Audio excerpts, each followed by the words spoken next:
5:42, and here on Wake Up Central, we take time every Monday to talk about mental health. And that conversation is especially important this morning as students return to the classroom. In this week's Mind Matters, Michael Aaron takes your wellness questions straight to a mental health expert. Students, parents, and teachers have been through so much during this pandemic, and it looks like it's going to be yet another abnormal school year.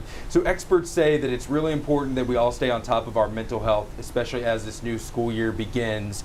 Madison Scott is a school-based therapist with Behavioral Health Services of Arkansas. Thank you so much for being here with us and helping us answer viewers' questions. Yeah, thanks for having me out. So let's start with the first question that we got from you at home, and that is this. I have a teen going into her second year of high school. She's yet to have a real high school experience with sleepovers and parties because of COVID.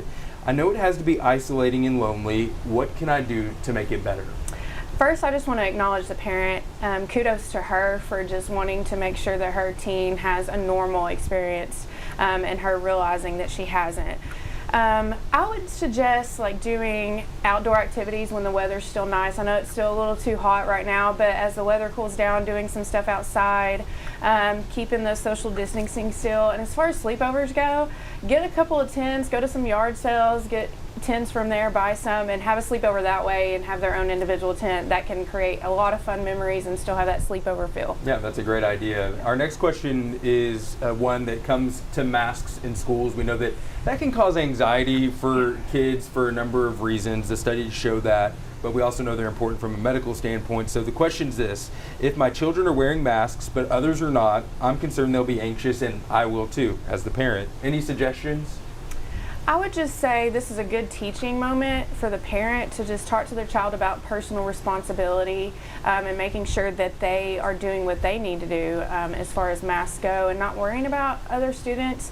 But I would encourage the parent to talk to the child about if the child is feeling anxious and is not wanting to sit by a particular student because they're not wearing a mask, then to go talk to the teacher, not really be a tattletale, I guess, but just talk to the teacher about, they're just worried about sitting by that student and maybe they can move them to a different part of the classroom. Yeah, and this final question comes, it's talking about the numbers and kind of the news of the day that we all see, and it's hard on adults and it has to be hard on kids as well. So here's the question.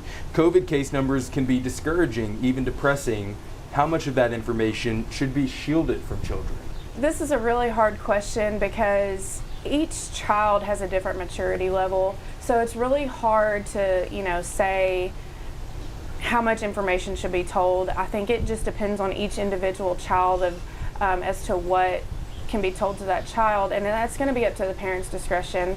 And I would just encourage the parent to just talk to them just about the basic concepts that they're going to hear every day: masks, why they're important, germs, those kinds of things. Just the basics would be great. And just use this as an opportunity to talk about other life lessons as far as dealing with unknown circumstances and how to handle the unknown. Well, we appreciate your expertise on this first day of school because it's a big day for a lot of people all across Arkansas. Madison Scott with Behavioral Health Services of Arkansas. We have these Mind Matters conversations every week. On Monday, you can find our previous conversations on thv-11.com. Just click on the Wake Up Central tab.